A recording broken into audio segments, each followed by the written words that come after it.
we read how Chandu negotiated the deal and bought himself a bicycle. It showed his business acumen. Now let's read the last part of the story. But I said, this is not the way to learn to ride a bicycle. My father learned to ride from the peg at the back, and my brother learned to ride by first trying to balance on the pedal. Your father is a top-heavy baboon, said Chandu, and your brother is a long-legged spider. I, he continued, was born, my mother tells me, upside down. All right, I said, and I held the bicycle for him. But while my gaze concentrated with admiration on the brilliant sheen of the polished bars, I lost my grip and Chandu fell on the other side with a thud, along with the machine. Off they go, trying to learn cycling. There were peals of laughter from the stop of the Shaukar, where several peasants congregated around the figure of the landlord. And then the Shaukar could be heard shouting, "Serves you right, you rascally son of the Iron Age. Break your bones and die, you upstart, and you won't come to your senses otherwise." The high-caste Shaukar cannot bear to see Chandu riding a bicycle. His vitriolic outburst only mirrors his orthodox and conservative outlook, that is, to oppress the weak. Chandu hung his head with shame and muttered an oath at me. "You fool, you are no good," though I had thought that he would grip me by the neck and give me a good thrashing for being the cause of his discomfiture. Then he looked at me, smiled embarrassedly, and said, "We will see who has the last laugh, I or they." Chandu feels bad, but quickly gets over it. He has other plans. He knows he is the only barber in the village, and he can outwit all those who have tried to alienate him. "I will hold the machine tightly this time," I said earnestly and picked it up from where it lay. "Yes, break your bones, you swine," came the landlord's call. "Don't you care," Chandu said to me. "I will show them." And he mounted the bicycle as I exerted all my strength to hold it tight. Then he said, "Let go." I released my grip. They continue with their practicing, and Chandu will not be beaten by a system that will not include him, purely because he is a lower caste. If anything, Chandu knows that those in the village who are alienating him are reliant on him and his services. He had pressed the pedal with the downward pressure of his right foot hard, and as the wheels revolved, he swayed dangerously to one side. But he had pushed the other pedal now. The machine balanced, inclining to the right a little, so that I saw Chandu lift his rump from the saddle in the most frightening manner. He hung precariously for a moment. His handles wobbled dangerously. He was tottering.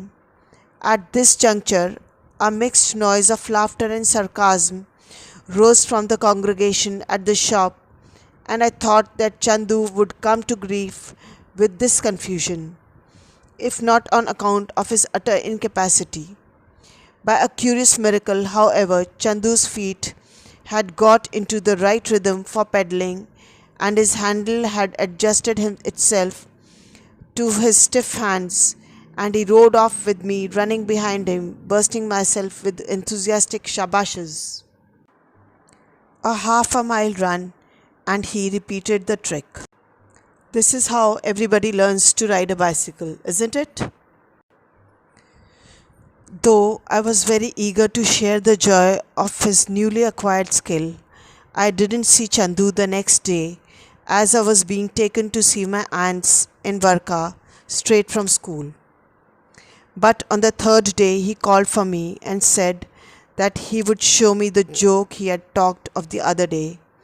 I followed quickly, asking all the while, "Tell me, what is it all about?"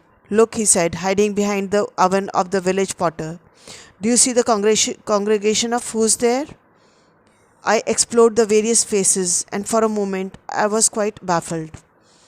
"Only the peasants sitting around waiting for the landlord," I said. Chandu knew he was the only barber and he was eagerly waiting for this day to arrive. Look again, idiot, he said, and see, the landlord is there, his long jawed face dirtied by the white scum of his unshaved beard. Ha ha! I shouted hilariously, struck by the contradiction of the big thick moustache, which I knew the landlord dyed, with a prickly white brush on his jowls. Ha ha! I roared, a sick lion, he looks seedy. Shh! warned Chandu. Don't make a row. But look at the Saukar. He looks like a leper with a brown tinge of tobacco on his walrus moustache, which I once used to trim. Now you run past the shop and call, Beavers, beavers, they can't say anything to you. Chandu is thrilled by the unkempt and untrimmed look of the Saukar. He knows soon he will be called back and he will be in control of the situation then. I am too impetuous a disciple of the impish Chandu to wait to deliberate. Beavers, beavers, beavers, I shouted as I ran past the shop of the edge of the platform by the banyan tree. The peasants who were gathered round the shop burst out laughing, as they had apparently been itching too, for they had noticed the strong growth on the elders' faces, though they had not dared to say anything. The narrator followed Chandu's commands and found the peasants laughing. The ones who laughed for the Saukar were laughing at him. Catch him, the little rogue, shouted the Saukar. He's in league with the barber boy, Chandu. But of course I had climbed up the banyan tree, from which I jumped onto the wall of the temple and shouted my slogan at the priest. The boys have fun at the cost of the untrimmed and ugly appearance of the village elders.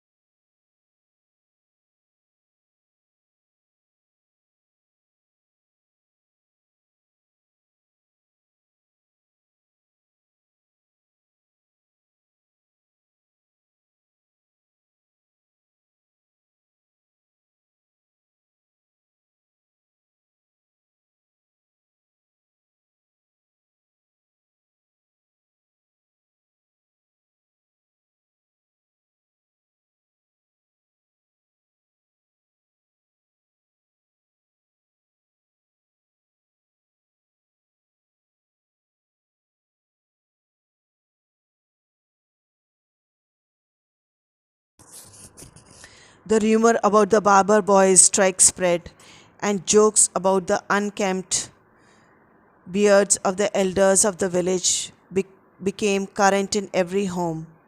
Even those who were of high castes, even the members of the families of the elders, began to giggle with laughter at the shabby appearance of the great ones and made rude remarks about their persons.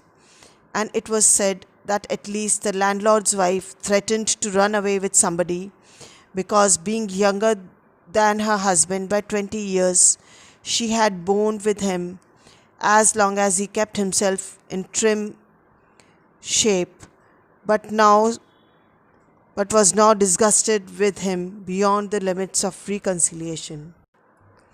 Within a few days, the outcome is easily visible, causing a great problem and inconvenience.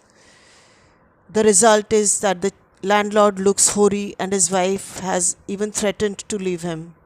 The Saukar looks like a leper with a brown tinge of tobacco on his moustache. The elders of the village become a stock subject of laughter. Chandu very conveniently succeeds in his plan of non-cooperation.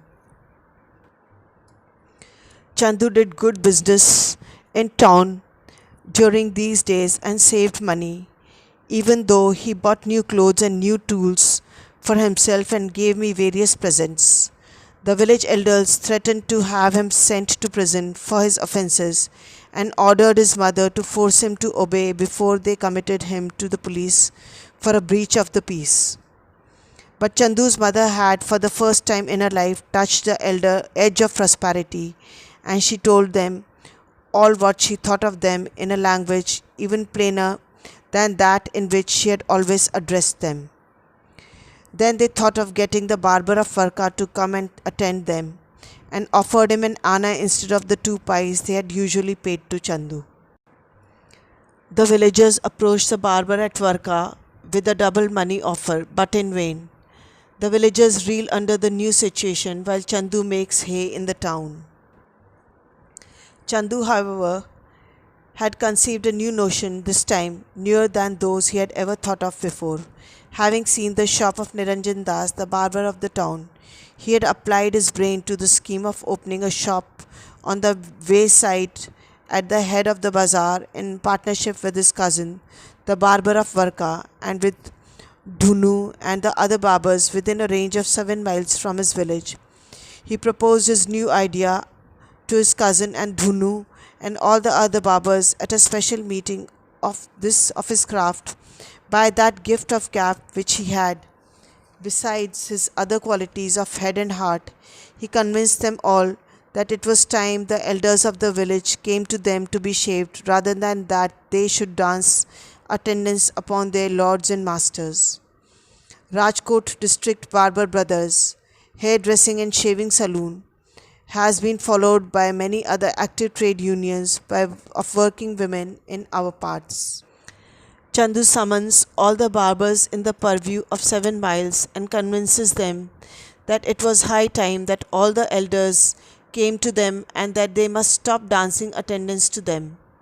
And thus they launch into Rajkot District Barber Brothers Hairdressing and Shaving Saloon, and thus become the harbinger and herald of the new era of freedom and justice. Chandu's victory assumes great significance, especially in the backdrop of orthodox and inhuman traditions in the Indian society. His triumph restores sanity to the situation.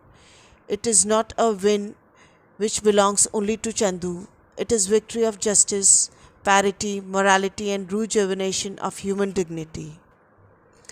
The end of the story is also interesting as Anand appears to be exploring the theme of control. Chandu, by setting up a barbers' union and forcing those in the village to come to him rather than having him travel to them, has taken control of the situation he finds himself in. Where many might have done as instructed by the elders in the village, Chandu does not. He not only continues to dress as he wants to, but he also forces the men in the village to adhere to his rules rather than Chandu having to do as has been told by Vijay Chand and others. Similarly, Chandu's mother is able to ignore the instructions of those in the village now that she has money coming from Chandu. If anything, Chandu and his mother have freed themselves from the preconceived societal norms that have been accepted for so long in the village. It may also be worth noting that Chandu's actions have benefited other barbers in the neighboring villages. They too have taken control of their situation thanks to Chandu's ingenuity and his resilience. In reality, Chandu started off as an underdog fighting against the caste system and managed to turn things around in his favor. It is easy for the reader to see as to why the narrator respects and admires Chandu.